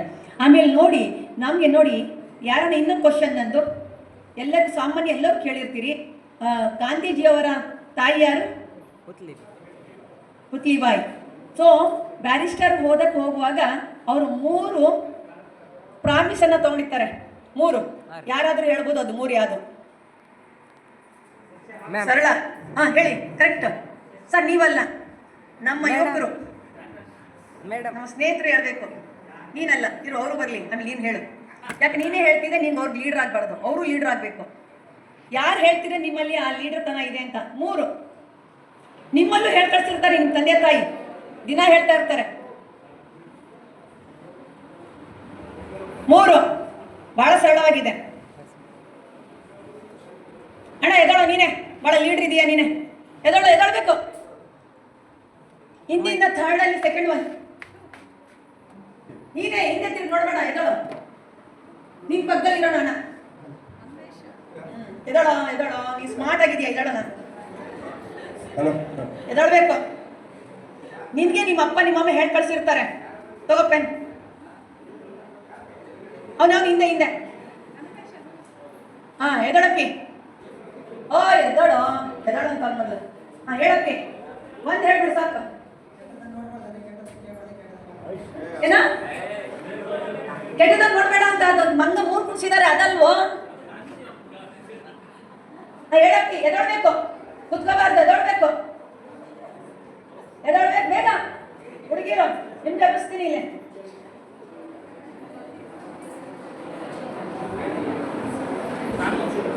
ಹೇಳಿ ಅಲ್ಲಿ ಹುಡುಗಿರ. ಇಲ್ಲ ನಾನು ಅಲ್ಲಿ ಬಂದು ನೋಡ್ತೀನಿ, ನೀವು ಬಂದಿಲ್ಲ ಅಂದ್ರೆ ಇಲ್ಲ ಇಲ್ಲಿ ಕರಿತೀನಿ. ಹುಡುಗಿರಲ್ಲಿ ಯಾರು ಹೇಳ್ತೀರಾ? ಲಾಸ್ಟ್ ಅಲ್ಲಿ ಫಸ್ಟ್ ಇಲ್ಲಿ ನೋಡಿ. ಬ್ಯಾರಿಸ್ಟರ್ ಆಗಕ್ಕೆ ಹೋದಾಗ ಗಾಂಧೀಜಿ ಲಂಡನ್ ಹೋಗ್ತಾರೆ. ಹೋಗಕ್ಕಿಂತ ಮುಂಚೆ ಅವ್ರ ತಾಯಿ 3 ಪ್ರಾಮಿಸ್ಗಳನ್ನ ತಗೊಂಡಿರ್ತಾರೆ. ನಿಮ್ಮ ಮನೆಗಳಲ್ಲೂ ದಿನನಿತ್ಯ ನಿಮಗೂ ಹೇಳಿ ಕಳಿಸಿರ್ತಾರೆ. ಆ 3 ಯಾವುದು ನಿಮಗೂ ಹೇಳಿರ್ತಾರೆ. ಹೇಳಕ್ಕೆ ಕರೆಕ್ಟ್ ಹೇಳೋ. ಗುಡ್. ಪರಸ್ತ್ರೀಯರನ್ನ ನೋಡಬಾರ್ದು, ಮಾಂಸ ತಿನ್ನಬಾರ್ದು, ಮದ್ಯಪಾನ ಮಾಡಬಾರ್ದು. Good, give the job. ನೋಡಿ, ಅದ್ರಲ್ಲಿ ಏನು ತಪ್ಪಿಲ್ಲ. ಹೇಳ್ತಾರಲ್ಲ, ನಿಮ್ಮ ಮನೆಯನ್ನ ಕಳಿಸುವಾಗ ಏನು ಹೇಳ್ತಾರೆ? ಒಳ್ಳೆ ಸಂಘ ಮಾಡು ಅಂತಾರೋ ಇಲ್ಲೋ? ನಿನ್ನ ಫ್ರೆಂಡ್ ಅವನೇ ಒಬ್ಬ ತೀಟ್ಲೆ ಇದ್ರೆ ಏನತ್ತೈ, ನೀನು ಹೆಣ್ಮಕ್ಳಿಗೆ ಹೇಳ್ತಾಳೆ ಅವಳ ಜೊತೆ ಹೋಗ್ಬೇಡ, ನೀನು ಸುಮ್ಮನೆ ಅವಳು ಎಲ್ಲ ತೊಂದರೆ ಮಾಡ್ತಾಳೆ, ಸುಳ್ಳು ಹೇಳ್ತಾಳೆ, ಏನೋ ಹೇಳ್ತಾಳೆ ಅಂತ ಹೇಳಿರ್ತಾರೆ. ಕೊಡ್ತಾ ಹುಡುಗರಾಗಿರ್ತಾನೆ, ಅವ್ನಿಗೇನು ಅವ್ರ ಮನೇಲಿ ಕೇಳಲ್ಲ ಕಣ, ಅವ್ನ ಜೊತೆ ಹೋಗ್ಬೇಡ, ಸುಮ್ಮನೆ ತಿರುಗ್ತಾ ಇರ್ತಾನೆ, ನಿನ್ನೂ ಹಾಳು ಮಾಡ್ತಾನೆ, ಅವನು ಹಾಳಾಗ್ತಾನೆ ಅಂತಾರೆ. ಮನೇಲಿ ಹೇಳ್ತಾರೋ ಇಲ್ವೋ? ಪ್ರಾಮಾಣಿಕತೆನೇ ಹೇಳ್ತಾರೋ ಇಲ್ವೋ? ಮತ್ತೆ ಇಲ್ಲೆಲ್ಲಿಂದ ಬಂದ ಗಾಂಧಿ? ಇಲ್ಲ, ನಿಮ್ಮ ಜೊತೆಲಿ ಇರೋ ಗಾಂಧಿ. ಹೌದಾ? 2ನೇದು, ಕೆಟ್ಟ ಚಟಗಳನ್ನ ಮಾಡಬೇಡಿ ಅಂತಾರೆ. ನೀವು ಕೆಟ್ಟ ಚಟ ಅಂದ್ರೆ ಕುಡಿಯಕ್ಕೆ ಹೋಗ್ತೀರಿ ಅಂತ ಅಲ್ಲ. ಯಾರೋ ಅಡಿಕೆ ತಿಂತೀರಿ, ಈಗೆಲ್ಲ ಭಾಳ ಅಡಿಕೆ ತಿನ್ನೋದು ಜಾಸ್ತಿ, ಅಡಿಕೆ ತಿನ್ನೋದಾಗಿದೆ. ಆಮೇಲೆ ನಾನು ಇಲ್ಲಿ ಪ್ರಸ್ತಾಪ ಮಾಡಲೇಬೇಕು. ಪ್ರಸ್ತುತದಲ್ಲಿ ಹುಡುಗರು ಬಹಳ ಜನ ಯುವಕರು ಗಾಂಜಾ ಸೇದೋದಲ್ಲಿ ಮುಂದಾಗಿಬಿಟ್ಟಿದ್ದಾರೆ. 99% ಟುಡೇ ಗಾಂಜಾನ ತಗೋತಾರೆ ಮಕ್ಕಳು. ನೀವೆಲ್ಲ ರೂರಲ್ ಏರಿಯಾದಿಂದ ಇದ್ದೀರಿ. ನೀವು ಎಷ್ಟು ಜನ ಗಾಂಜಾನ ನೋಡಿದಿರೋ ಗೊತ್ತಿಲ್ಲ ನನಗೆ, ಬಟ್ 99% ಗಾಂಜಾ. ಇನ್ನೊಂದು ಯಾಕೆ ಹೇಳ್ತೇನೆ ಅಂತ ಅಂದರೆ, ನಾವು ಎಲ್ಲನೂ ಹೋಗಿರ್ತೀವಿ, ಐಸ್ ಕ್ರೀಮ್ ತಿಂದಿರ್ತೀರಿ, ಇದು ಎಕ್ಸ್ಪೀರಿಯನ್ಸ್ ಆಗಿದೆ. ಒಳ್ಳೆ ಕಾಲೇಜು, ತುಂಬ ಜನ ಅಲ್ಲಿ ಐಸ್ ಕ್ರೀಮ್ ತುಂಬ ಚೆನ್ನಾಗಿರತ್ತೆ ಕಣ, ಬಾರೋ ಅಲ್ಲಿಗೆ ಹೋಗ್ತೀವಿ ಅಂತಂತೀವಿ. ನಿಜವಾಗ್ಲೂ ಅಲ್ಲಿ ಐಸ್ ಕ್ರೀಮ್ ಚೆನ್ನಾಗಿರಲ್ಲ. ಅಲ್ಲಿ ಐಸ್ ಕ್ರೀಮನ್ನು ಆಕರ್ಷಣೆಗೆ ನಿಮಗೆ ಅಲ್ಲಿ ಡ್ರಗ್ಸ್ ಹಾಕಿರ್ತಾರೆ, ನಿಮ್ಗೆ ಗೊತ್ತಾಗಲ್ಲ. ನೀವೆಲ್ಲ ಊಟ ಮಾಡೋಕ್ಕೆ ಹೋಗ್ತೀವಿ, ಭಾಳ ಟೇಸ್ಟಿಯಾಗಿದೆ ಈ ಊಟ ಅಂತ ನಿಮ್ಗೆ ಗೊತ್ತಿರಲ್ಲ, ಅಲ್ಲೂ ಆಗ್ತೀರ. ಟೇಸ್ಟಿ ಪೌಡ್ರು ನಿಮ್ಮ ಜೀವನ ಹಾಳು ಮಾಡುತ್ತೆ. ಸೊ ಕೆಟ್ಟು ಚಟಗಳನ್ನು ಮದ್ಯಪಾನ ಮಾಡಲೇಬೇಕು ಅಂತಲ್ಲ. ಆಗಿನ ಕಾಲದಲ್ಲಿ ಡ್ರಗ್ಸ್ ಗಿಡ್ಸ್ ಏನೂ ಇದ್ದಿಲ್ಲ. ಕೆಟ್ಟು ಚಟ ಅಂದರೆ ಲಂಡನ್ನಿನಲ್ಲಿ ಭಾಳ ಚಳಿ ಇರುತ್ತೆ, ಮದ್ಯಪಾನ ಮಾಡಲೇಬೇಕಾಗಿರುತ್ತೆ. ಇವರು ವೈಷ್ಣವ ಜನಾಂಗದವ್ರು ಆಗಿರೋದ್ರಿಂದ ಏನು ಮಾಡ್ತಾರೆ, ಮದ್ಯಪಾನನ ಮಾಡಬೇಡಿ ಅಂತಾರೆ. ಮೂರನೇದು, ಹೆಣ್ಣಿನ ಸವಾಸ ಮಾಡಬೇಡ ಅಂತಾರೆ. ಅಂದರೆ ಹೆಣ್ಣಿನ ಸವಾಸ ಕೆಟ್ಟ ಹೆಣ್ಣು ಮಕ್ಕಳ ಅಲ್ಲ, ಸ್ನೇಹವನ್ನು ಮಾಡಬೇಡ ಅಂತ. ಯಾಕೆ ಹಂಗೆ ಹೇಳಿರ್ಬೋದು, ನಿಮ್ಮದು ಹೇಳ್ತಾರೆ ಹುಡುಗಿರಿಗೆ ಎಚ್ಚರಿ, ಹುಡುಗರು ಸವಾಸ ಮಾಡಬೇಡ ಅಂತ. ನಾವು ಹುಡುಗ ಕೆಟ್ಟ ಹುಡುಗ ಒಳ್ಳೆ ಹುಡುಗ ಅಂತ ಹೇಳಲ್ಲ, ಹುಡುಗರು ಸವಾಸ ಮಾಡಬೇಡಿ ಅಂತಾರೆ. ಹುಡುಗಿಯರಿಗೆ ನೋಡುವಾಗ ಒಳ್ಳೇದು ಹೋಗ್ಬಾ ಅಂತಾರೆ. ಯಾಕೆ ಹೇಳ್ತಾರೆ ಅಂತ ಅಂದರೆ, ಹಲೋ, ಯಾಕೆ ಹೇಳ್ತಾರೆ ಅಂದರೆ, ಭಾರತದಲ್ಲಿ ಬಾಲ್ಯ ವಿವಾಹ ಆಗಿರುತ್ತೆ. ಅವರೆಲ್ಲ ಇಂಗ್ಲೆಂಡಿಗೆ ಲಂಡನ್ನಿಗೆ ಹೋದಾಗ ಭಾರತದಲ್ಲಿ ಮದುವೆ ಏನು ಬಾಲ್ಯ ವಿವಾಹ ಆಗಿರುತ್ತೆ. ಭಾರತದಿಂದ ಹೋದವರು ಯಾರು ಪ್ರಾಮಾಣಿಕವಾಗಿ ಹೇಳ್ತಾ ಇರಲ್ಲ ನನಗೆ ಮದುವೆ ಆಗಿದೆ ಅಂತ. ಅಲ್ಲಿಗೆ ಹೋದ್ಮೇಲೆ ಹುಡುಗಿರು ಅಲ್ಲಿ ವಿದೇಶಿ ಮಹಿಳೆಯರ ಜೊತೆಲಿ ಫ್ರೆಂಡ್ಶಿಪ್ ಬೆಳೆಯುತ್ತೆ, ಗೆಳೆಯರಾಗ್ತಾರೆ, ಆಮೇಲೆ ಮದುವೆನೂ ಆಗಿರ್ತಾರೆ. ಗಾಂಧಿ ಫಸ್ಟಿಗೆ ಈ ವಿಚಾರ ಹೇಳಿರಲ್ಲ ನನಗೂ ಮದುವೆ ಆಗಿದೆ ಅಂತ. ಇನ್ನೊಂದು ಕ್ವಶನ್ ಇಲ್ಲಿ ಹೇಳ್ತೇನೆ, ಆಮೇಲೆ ನನಗೆ ಉತ್ತರ ಹೇಳಬೇಕು. ಇಲ್ಲಿ ಗಾಂಧಿ ದೊಡ್ಡವರ, ಕಸ್ತೂರ್ಬಾ ದೊಡ್ಡವರ, ಎಷ್ಟು ವರ್ಷ ದೊಡ್ಡವರು, ಅವರ ಅಂತರ ಎಷ್ಟು? ಈ ಕ್ವಶನ್ ಬಿಟ್ಟಿರ್ತೀನಿ, ಯೋಚನೆ ಮಾಡಿ ಹೇಳಬೇಕು ನನಗೆ. ಸೊ ಬಾಲ್ಯ ವಿವಾಹ ಆಗಿರುತ್ತೆ. ಸೊ ಗಾಂಧಿಗೆ ಅಲ್ಲಿ ಯಾರೋ ಮನೆಯಲ್ಲಿ ಉಳ್ಕೊಂಡಿರ್ತಾರೆ, ಭಾಳ ಅಲ್ಲಿನ ಖರ್ಚು ತುಂಬ ಇರುತ್ತೆ. ಅಲ್ಲಿ ಹೆಣ್ಣು ಮಗಳು ಗೊತ್ತಿರಲ್ಲ, ಅಲ್ಲಿನ ಹೆಣ್ಣು ಮಗಳಿಗೆ ಗಾಂಧಿ ಕೊಟ್ಟು ಮದುವೆ ಮಾಡಿಸ್ಬೇಕು ಅಂತ ಆ ಮನೆಯ ಒಡತಿಗೆ ಆಸೆ ಆಗತ್ತೆ. ಗಾಂಧಿ ಜೊತೆ ಫ್ರೆಂಡ್ಶಿಪ್ ಮಾಡೋಕ್ಕೆ ಹೆಣ್ಮಗಳನ್ನ ಬಿಟ್ಟಿರ್ತಾರೆ. ನೋಡಿ ಪ್ರಾಮಾಣಿಕತೆ ಹೇಗೆ ಬರುತ್ತೆ ಅಂತ ಅಂದರೆ, ನೀವೆಲ್ಲ ಅದಕ್ಕೆ ನಾನು ಹೇಳಿದ್ದು ಬ್ಯಾರಿಸ್ಟರ್ ಈ ವಯಸ್ಸು ಇದೆಯಲ್ಲ, ಇದು ಭಾಳ ಜಾಗೃತವಾಗಿರುವಂಥ ವಯಸ್ಸು. ಅದಕ್ಕೆ ಗಾಂಧಿಗೆ ನಾನು ಎಲ್ಲೋ ತಪ್ಪು ಮಾಡ್ತಿದ್ದೀನಿ ಅಂತ ಅನ್ಸುತ್ತೆ. ಹೆಣ್ಮಗಳು ಬರ್ತಾಳೆ, ಏನೇನೋ ಫ್ರೆಂಡ್ಶಿಪ್ ಆಗುತ್ತೆ, ಹೊರಗೆಲ್ಲ ಪಿಕ್ನಿಕ್ ಹೋಗ್ತಾರೆ, ಎಲ್ಲನೂ ಮಾಡ್ತಾರೆ. ಆದರೆ ಅವರಿಗೆ ಎಲ್ಲೋ ಸಿಕ್ಸ್ ಸೆನ್ಸ್, ಆತ್ಮಸಾಕ್ಷಿ ಅನ್ನೋದಿರುತ್ತೆ, ಅದು ಅವ್ರನ್ನ ಚುಚ್ಚುತ್ತಾ ಇರುತ್ತೆ. ಗಾಂಧಿ ಪ್ರಾಮಾಣಿಕವಾಗಿ ಹೇಳ್ತಾರೆ, ಅಮ್ಮ ನೀನು ಫ್ರೆಂಡ್ಶಿಪ್ ಮಾಡ್ತೇನೆ, ಆದರೆ ನಿನ್ನ ಉದ್ದೇಶ ನನ್ನ ಮದುವೆ ಆಗೋದಿರುತ್ತೆ, ನನಗೆ ಈಗಾಗಲೇ ಮದುವೆ ಆಗಿದೆ ಅಂತ. ಅಂದರೆ ಈ ಮೂರು ನಡೀತಿರತ್ತೆ, ಇವತ್ತು ನಡೀತಿದೆ. ಇಂಡಿಯಾದಿಂದ ಮದುವೆ ಆಗಿ ಫಾರಿನ್ಗೆ ಹೋಗಿರ್ತಾರೆ, ಅಲ್ಲೊಂದು ಮದುವೆ ಆಗಿರುತ್ತೆ.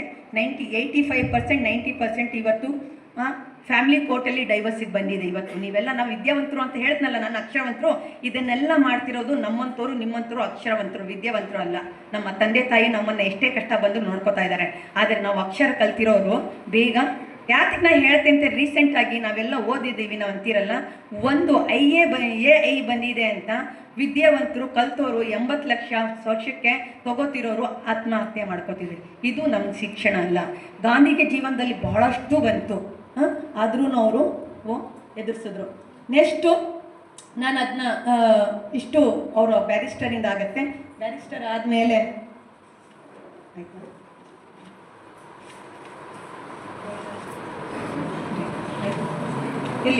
ಇಲ್ಲಿ ನೋಡಿ, ಇದನ್ನ ನಾನು ಹೇಳಿದ್ದೀನಿ, ಒಂದು ಕತೆ ಹೇಳಿದ್ದೀನಿ.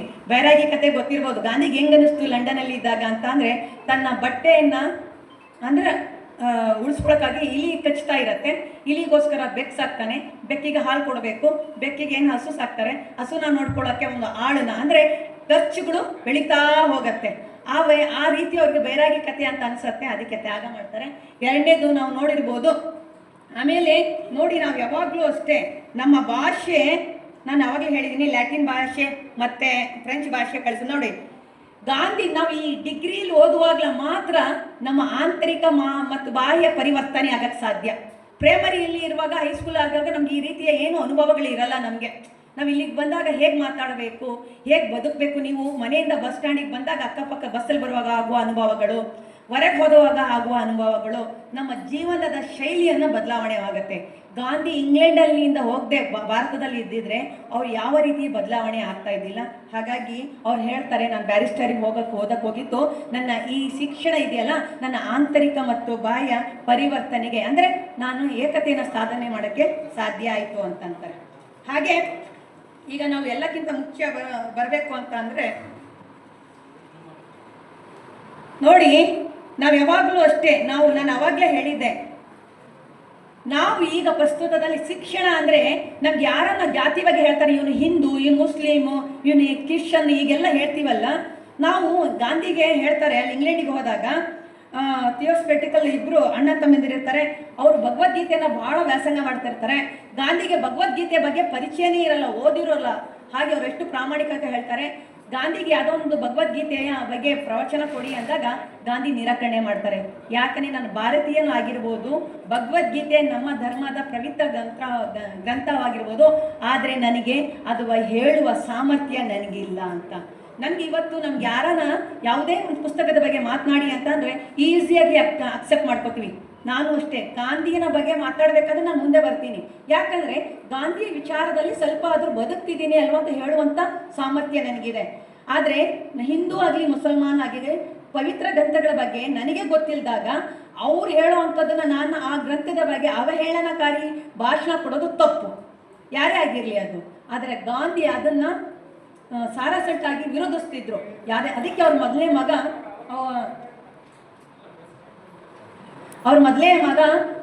ಮುಸ್ಲಿಮನ್ನು ಕನ್ವರ್ಟ್ ಆದಾಗ ಅವ್ರು ಹೇಳಿದ್ರು, ಅವನ್ನ ನಾನು ಅಕ್ಸೆಪ್ಟ್ ಮಾಡಲ್ಲ, ಯಾಕೆಂದರೆ ಅವನು ಮುಸ್ಲಿಮಿಗೆ ಕನ್ವರ್ಟ್ ಆಗಿದ್ದಾನೆ, ಆದರೆ ಅವನಿಗೆ ಜಾತಿ ಬಗ್ಗೆ, ಅವ್ನು ಹಿಂದೂ ಧರ್ಮದ ಬಗ್ಗೆ ಅವ್ನು ಸರಿಯಾಗಿ ಗೊತ್ತಿಲ್ಲ, ಹಾಗಾಗಿ ಅವನು ಮುಸ್ಲಿಮ್ಗೆ ಹೋದರೆ ಏನು ಮಾಡ್ತಾರೆ ಅಂತ ತನ್ನ ಮಗನನ್ನೇ ಹೀಯಾಳಿಸ್ತಾರೆ. ಇಷ್ಟ ಆಗತ್ತೆ. ಲಾಸ್ಟಿಗೆ ನಾನು ಹೇಳ್ತೀನಿ, ಗಾಂಧಿ ಎಲ್ಲಕ್ಕಿಂತ ಹೆಚ್ಚಾಗಿ ಬ್ಯಾರಿಸ್ಟರಿಂದ ಬಂದ ಮೇಲೆ ಸೌತ್ ಆಫ್ರಿಕಾಗೆ ಹೋಗ್ತಾರೆ. ನೋಡಿ, ಶಿಕ್ಷಣ ಅಂದರೆ ನಮ್ಗೆ ನೋಡಿ, ಸಂಘಟನೆ ಹೋರಾಟ ಮಾಡ್ತಾರಲ್ಲ, ಅದೂ ಶಿಕ್ಷಣನೇ. ನಮಗೆ ನಾಯಕತ್ವದ ಗುಣಗಳು ಬರುತ್ತೆ, ಅದೆಲ್ಲ ಅನುಭವದ ಮುಖಾಂತರ. ಹೇಗೆ ಅಂತಂದರೆ ಸೌತ್ ಆಫ್ರಿಕಾದಲ್ಲಿ ನಡೆದಂತಹ ಘಟನೆ, ಗಾಂಧಿಗೆ ಟ್ರೈನಿಂದ ಹೊರಹಾದಾಗ ಭಾರತೀಯರ ಮೇಲೆ ಆಗ್ತಿದ್ದಂತಹ ಅತ್ಯಾಚಾರ, ಅಂದರೆ ಮಾನಸಿಕ ಅತ್ಯಾಚಾರ ಆಗಲಿ, ಅದಕ್ಕೆ ಭೌತಿಕ ಅತ್ಯಾಚಾರ ಆಗಲಿ, ಅವರಿಗೆ ಬದಲಾವಣೆಯನ್ನು ತರ್ತಾರೆ. ತಮ್ಮ ಭಾರತೀಯರಿಗೋಸ್ಕರ ಅವರು ಹೋರಾಟ ಮಾಡ್ತಾರೆ. ಅಲ್ಲಿ ಅವರ ಮೊದಲನೆಯ ಸತ್ಯಾಗ್ರಹ ಪ್ರಾರಂಭ ಆಗುತ್ತೆ. ಇದು ಅವರ ನಾಯಕತ್ವಕ್ಕೆ ಇನ್ನೊಂದು ಶಿಕ್ಷಣ. ಅವ್ರಿಗೆ ಅಲ್ಲಾದಂಥ ಅನುಭವದಿಂದ ಅವರು ಒಬ್ಬ ಸತ್ಯಾಗ್ರಹಿಯಾಗಿ ರೂಪ ಆಗ್ತಾರೆ ಅಷ್ಟೇ. ಮೋಹನನಾಗಿ ಹೋದಂತಹ ಗಾಂಧಿ ಮಹಾತ್ಮನಾಗ್ತಾರೆ. ಅದು ಕೊಟ್ಟಿದ್ದು ಅಲ್ಲಿಯ ಶಿಕ್ಷಣ. ಎಲ್ಲಕ್ಕಿಂತ ಹೆಚ್ಚಾಗಿ ಲಾಸ್ಟಿಗೆ ಬರ್ತೀನಿ, ಗಾಂಧಿಯ ಜೀವನದಲ್ಲಿ ಮುಖ್ಯವಾಗಿ 3 ಬೇಸಿಕ್ ಎಜುಕೇಷನ್ ಅಂತ ಹೇಳ್ತಾರೆ. ಅದು ಶಿಕ್ಷಣ ಹೆಚ್ಚು 3. ಒಂದು ಹ್ಯಾಂಡ್, ಹೆಡ್, ಹಾರ್ಟ್, ಇದು 3 ಇರಬೇಕು. ಮನಸ್ಸು ಯೋಚನೆ ಮಾಡುವಂಥದ್ದು ಇರಬೇಕು, ಪ್ರೀತಿ ತುಂಬಿರಬೇಕು, ಕೈಯಲ್ಲಿ ಕೆಲಸ ಇರಬೇಕು. ನಮ್ಮಲ್ಲಿ ಈ 3 ಇಲ್ಲ. ಇವತ್ತಿನ ಪರಿಸ್ಥಿತಿಯಲ್ಲಿ ನಮ್ಮಲ್ಲಿ ಹ್ಯಾಂಡು ಇಲ್ಲ, ಹಾರ್ಟು ಇಲ್ಲ, ಹೆಡ್ಡು ಇಲ್ಲ, ಯೋಚನೆ ಮಾಡೋ ಲಹರಿನೂ ಇಲ್ಲ, ಕಷ್ಟಪಡುವಂಥ ಸಾಮರ್ಥ್ಯನೂ ಇಲ್ಲ, ಮತ್ತು ಎಲ್ಲರದ್ದು ಪ್ರೀತಿ ಹಂಚುವ ಗುಣಗಳು ನಮ್ಮಲ್ಲಿಲ್ಲ. ಹಾಗಾಗಿ ಶಿಕ್ಷಣ ಅಂದರೆ ಆತ್ಮೀಯ ಸ್ನೇಹಿತರೆ, ಕೇವಲ ಅಕ್ಷರ ಜ್ಞಾನವೇ ಶಿಕ್ಷಣ ಅಲ್ಲ, ಜೀವನದಲ್ಲಿ ಬರುವಂಥ ಅನುಭವಗಳು ಜೀವನದ ಶಿಕ್ಷಣ. ಗಾಂಧಿ ಕೇವಲ ಬ್ಯಾರಿಸ್ಟರ್ ಆಗ್ತಾ ಬಂದಾಗ ನಾನು ಬ್ಯಾರಿಸ್ಟರ್ ಆಗಿದ್ದೀನಿ ಅಂತ ಕೋರ್ಟಲ್ಲಿ ಅವ್ರು ವಾದ ಮಾಡೋಕ್ಕೆ ಆಗಿಲ್ಲ. ಅವಂತಾರೆ, I am not a good barrister, ನಾನು ಓದಿರ್ಬೋದು, ಆದರೆ ನನ್ನ ವ್ಯವಸಾಯ ಅನ್ನುವಂತಹ ಲಾಯರ್ಶಿಪ್ ಅದು ಮಾಡೋವಂಥ ಸಾಮರ್ಥ್ಯ ನನಗಿಲ್ಲ ಅಂತಂತಾರೆ. ಇದನ್ನು ಅಕ್ಸೆಪ್ಟ್ ಮಾಡ್ಕೋಬೇಕು. ನೀವೆಲ್ಲ ನಿಮ್ಮ ಜೀವನದಲ್ಲಿ ಡಿಗ್ರಿ ಮುಗ್ದಿದ ತಕ್ಷಣ ನೀವು ಒಳ್ಳೆಯ ನನ್ನ ಕೆಲಸ ಸಿಗತ್ತೆ ಅಂತ ಖಂಡಿತ ಇಲ್ಲ. ಅದಕ್ಕೊಂದು ಸರ್ಟಿಫಿಕೇಟ್ ಕೊಡಬೇಕು, ಅದು ನಾವು ಕೊಡ್ತಿದ್ದೇವೆ. ಇದು ಅಕ್ಷರ ಜ್ಞಾನ. ಹೊರಗೆ ಹೋಗ್ತಿರಲ್ಲ, ಇಡೀ ಜೀವನದಲ್ಲಿ ಸಿಗುವಂಥ ಜ್ಞಾನವೇ ನಿಜವಾದ ಜ್ಞಾನ. ಅದು ಗಾಂಧೀಜಿಗೂ ಅದೇ, ಮೋಹನ ಆಗಿ ಪರಿವರ್ತನೆ ಆದ್ರಲ್ಲ ಮಹಾತ್ಮನಾಗಿ, ಅದು ಸೌತ್ ಆಫ್ರಿಕಾದಲ್ಲಿ ನಡೆದಂತಹ ಘಟನೆಯಿಂದಲೇ ಅವರು ಮೋಹನನಾಗಿ ಮಹಾತ್ಮನಾಗಕ್ಕೆ ಸಾಧ್ಯ ಆಯಿತು. ಹಾಗಾಗಿ ಸಮಯದ ಪ್ರಭಾವದಿಂದ ನಾನು ಇಲ್ಲಿ ಮುಗಿಸ್ತೇನೆ. ಶಿಕ್ಷಣ ಕೇವಲ ಅಕ್ಷರ ಶಿಕ್ಷಣ ಅಲ್ಲ, ಜೀವನದ ಪ್ರತಿ ಕ್ಷಣದಲ್ಲೂ ನಮ್ಮ ಜೀವನದಲ್ಲಿ ಒಂದೊಂದು ಹೆಜ್ಜೆ ಪರಿವರ್ತನೆ ಆಗತ್ತೆ. ಅದನ್ನು ಸರಿಯಾಗಿ ಅರ್ಥ ಮಾಡ್ಕೊಂಡು ಅದು ಮಾರ್ಗದಲ್ಲಿ ನಡೆದಾಗ ಮಾತ್ರ ಶಿಕ್ಷಣಕ್ಕೆ ಒಂದು ಮೌಲ್ಯ ಸಿಗತ್ತೆ, ಇಲ್ಲಾಂದ್ರೆ ಇಲ್ಲ ಅಂತ ಹೇಳ್ತಾ ನಾನು ಇಲ್ಲಿ ಮುಗಿಸ್ತೇನೆ. ಎಲ್ಲರಿಗೂ